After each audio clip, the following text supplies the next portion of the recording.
Hello 10th class. यहाँ हम एक अभिक्रिया देख रहे हैं। इसमें अम्ल जल के साथ अभिक्रिया करके हाइड्रोनियम आयन बना रहा है और क्लोरीन आयन को मुक्त कर रहा है।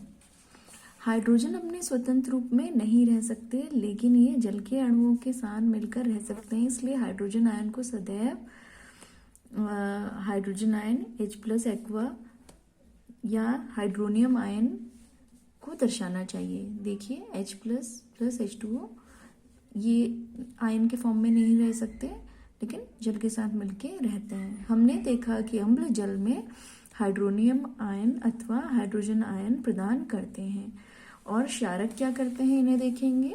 ये देखिए क्षारक है, क्षारक। तो ये क्षारक हाइड्रोक्साइड आयन उत्पन्न करते हैं। OH देख रहे हैं आप, Na+, OH नेगेटिव। यहाँ पर भी K+, OH नेगेटिव। जल के साथ मिलकर ये क्या कर रहे हैं, हाइड्रोक्साइड आयन उत्पन्न करते हैं क्षारक, और अम्ल हाइड्रोनियम या हाइड्रोजन आयन उत्पन्न करते हैं। अब आपके लिए एक इम्पॉर्टेंट बॉक्स है। क्या आप जानते हैं सभी क्षारक जल में घुलनशील नहीं होते। जल में घुलनशील क्षारक को क्षार कहते हैं। इनका स्पर्श साबुन की तरह स्वाद कड़वा होता है तथा प्रकृति संक्षारक होती है। इन्हें कभी भी छूना या चखना नहीं चाहिए क्योंकि ये हानिकारक होते हैं।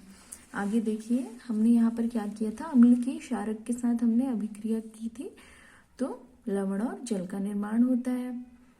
इसी तरह हमने यहाँ पर देखिए HX+ MOH, ये क्या देता है, ये क्या है आपका अम्ल है, ठीक है, और HX मिला के ये पूरा अम्ल है, ये क्षारक है, तो ये क्या दे रहा है, लवण दे रहा है, ठीक है, और जल का निर्माण होता है। इस तरह से हाइड्रोजन आयन किससे मिल रहा है हमें, अम्ल से, और हाइड्रोक्साइड हमें मिलते हैं क्षारक से, तो जल का निर्माण होता है।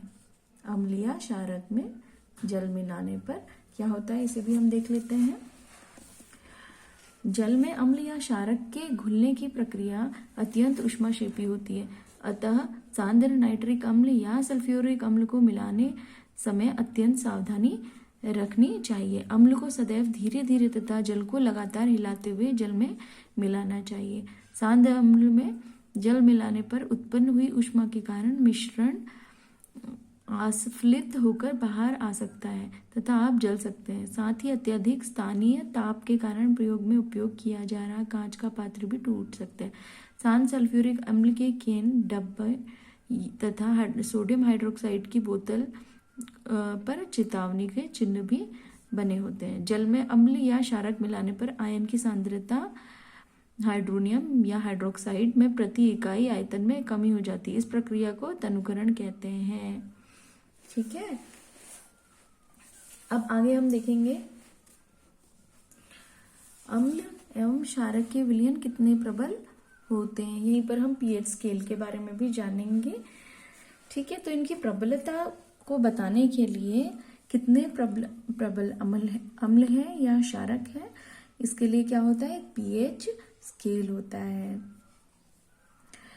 हम कितने हमारे अम्ल या क्षारक प्रबल हैं, ये जानने के लिए हम सार्वत्रिक सूचक, जो अनेक सूचकों का मिश्रण होता है, का उपयोग करेंगे, ठीक है। इसमें विभिन्न रंग होते हैं। सार्वभौम सूचक किसी विलयन में हाइड्रोजन आयन की विभिन्न सांद्रता को विभिन्न रंगों से प्रदर्शित करते हैं, ठीक। अब pH स्केल क्या होती है हम देख लेंगे। सबसे पहले इसी से हम कोई चीज कितनी अम्लीय है या क्षारीय है बता सकते हैं।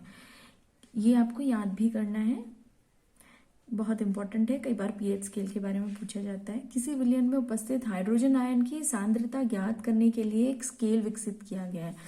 किसको ज्ञात करने के लिए, विलयन में हाइड्रोजन आयन की सांद्रता ज्ञात करने के लिए एक स्केल विकसित किया गया है जिसका नाम है pH स्केल। यहाँ पर pH में P का अर्थ है पुसांस यानी कि पोटेंस, जो कि एक जर्मन शब्द है। इसका अर्थ होता है शक्ति। इस pH स्केल में 0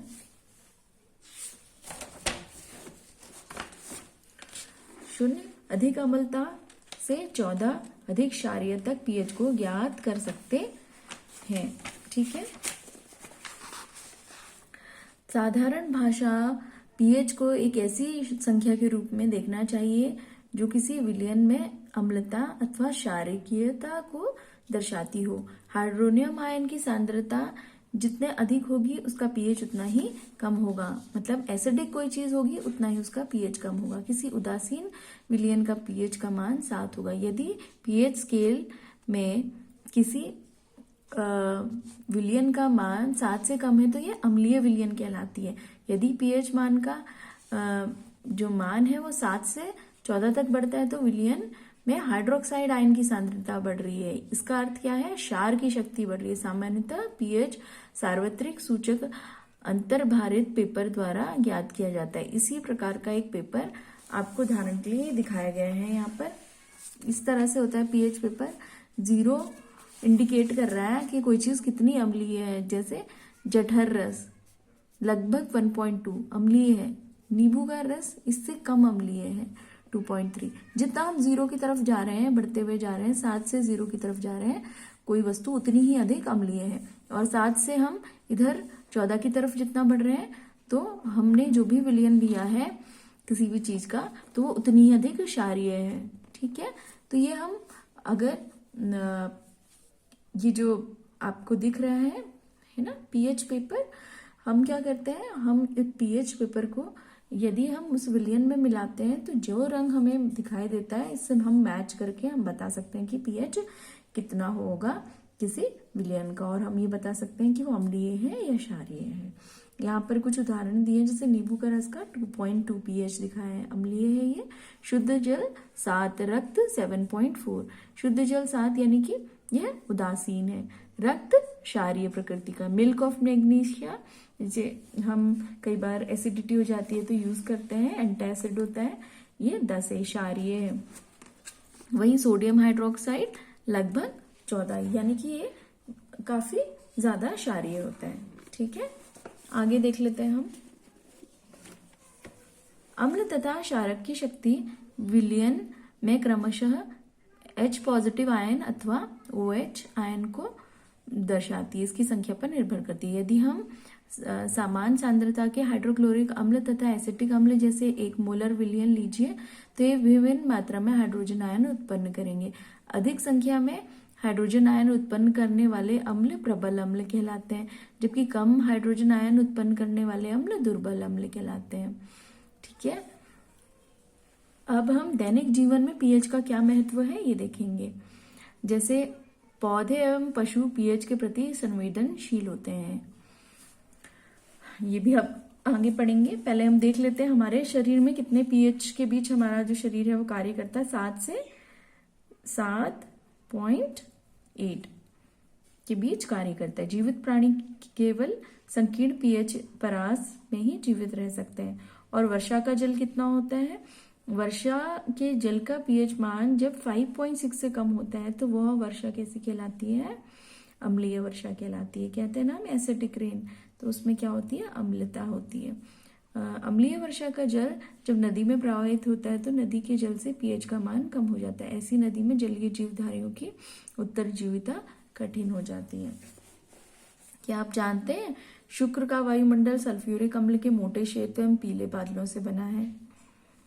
तो क्या इसमें जीवन संभव है? मुश्किल है ना जीवन। आपके बगीचे की मिट्टी का पीएच क्या है?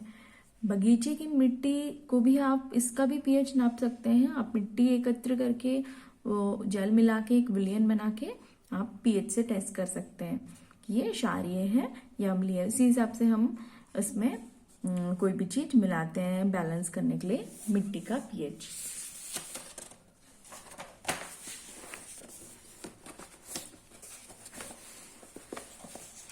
हमारे पाचन तंत्र का पीएच। हमारे पाचन तंत्र में आपको पता है हाइड्रोक्लोरिक एसिड होती है जो क्या करती है? प्रोटीन का पाचन करने में हेल्प करती है। ये उदर को हानि पहुंचाए बिना भोजन के पाचन में सहायक होती है। अपच की स्थिति में हमारे को क्या होता है? बहुत ज्यादा एसिड प्रोड्यूस होता है, बोलते हैं ना एसिडिटी हो गई, जलन का अनुभव होता है, दर्द का अनुभव। इस दर्द से मुक्त होने के लिए हम एंटासिड जैसे क्षारकों का उपयोग करते हैं। इस अध्याय के आरंभ में ऐसा ही एक उपचार आपको सुझाया था। यह एंटासिड अम्ल की अधिक मात्रा को उदासीन कर देता है। और इसका एक उदाहरण है magnesium hydroxide, milk of magnesia भी कहते हैं। जैसे हम दुर्बल क्षारकों का उपयोग करते हैं जब एसिडिटी हो जाती है। ठीक है। पीएच परिवर्तन के कारण दंतक्षय। पीएच परिवर्तन के कारण दंतक्षय। मुंह के पीएच का मान 5.5 से कम होने पर दांतों का क्षय प्रारंभ हो जाता है। दांतों का एनेमल कैल्शियम फॉस्फेट से बना होता है, जो कि शरीर का सबसे कठोर पदार्थ है। जल में नहीं घुलता, लेकिन मुंह का पीएच यदि 5.5 से कम हो जाए तो ये संक्षारित होने लगता है। मुंह में उपस्थित बैक्टीरिया भोजन के पश्चात मुंह में जो अवशिष्ट बचता है, शर्करा और खाद्य पदार्थ, इनके निम्नीकरण से अम्ल उत्पन्न करती हैं। भोजन के बाद मुंह साफ करने से इससे बचाव किया जा सकता है, क्योंकि भोजन जब हम खा रहे हैं उसके बाद जो बैक्टीरिया है, मुंह में बचे हुए जो भी भोजन के अवशेष हैं या शर्करा के अवशेष हैं, उनसे अम्ल उत्पन्न होता है। मुंह की सफाई के लिए क्षारक दंत मंजन का उपयोग करने से अम्ल की अधिकीय मात्रा को दासीन किया जा सकता है, जिसके परिणाम स्वरूप दंत क्षय को रोका जा सकता है। ठीक है, तो इस तरह हम दंत क्षय को रोक सकते हैं। पशुओं एवं पौधों द्वारा उत्पन्न रसायनों से आत्मरक्षा। किस तरह से पौधे अपनी आत्मरक्षा करते हैं, आपने कभी देखा है? मधुमक्खी डंक मारती है। मधुमक्खी का डंक एक अम्ल छोड़ता है, जिसके कारण दर्द और जलन का अनुभव होता है। डंक मारे गए अंग में बेकिंग सोडा या कोई दुर्बल हम क्षारक का उपयोग करेंगे तो हमें आराम मिल जाता है। नेटल्स के डंक वाले बाल मेथनॉइक अम्ल छोड़ जाते हैं, जिनके कारण दर्द वाला अनुभव हमें होता है। प्रकृति उदासीनीकरण के विकल्प देती है। आइए इसे देख लेते हैं। नेटल एक शाकीय पादप है जो जंगलों में उपजता है। इसके पत्तों में डंकनुमा बाल होते हैं, जो अगर गलती से छू लो तो डंक जैसा दर्द होता है। इन बालों में मेथनॉइक अम्ल का स्राव होने के कारण यह दर्द होता है। पारंपरिक तौर पर इसका इलाज डंक वाले स्थान पर डांक पौधे की पत्ती रगड़कर किया जाता है। ये पौधे अधिकतर नेटल के पास ही पैदा होते हैं। क्या आप डांक पौधे की प्रकृति का अनुमान लगा सकते हैं? आप अब जान गए होंगे कि अगली बार पहाड़ों पर चढ़ते हुए गलती से नेटल पौधे के छू जाने पर आपको क्या करना है। आपको डांक पौधे को उसका लगाना है। नेटल पौधा यानी कि जिसे बिच्छू भी कहते हैं आम भाषा में, बिच्छू घास।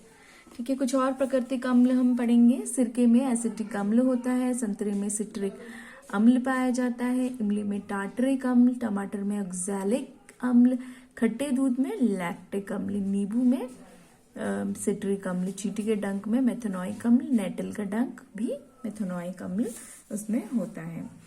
आगे हम इस चैप्टर में कुछ इम्पोर्टेंट लवण पढ़ेंगे, उनके बारे में हम जानकारी लेंगे। तो मिलते हैं नेक्स्ट वीडियो में।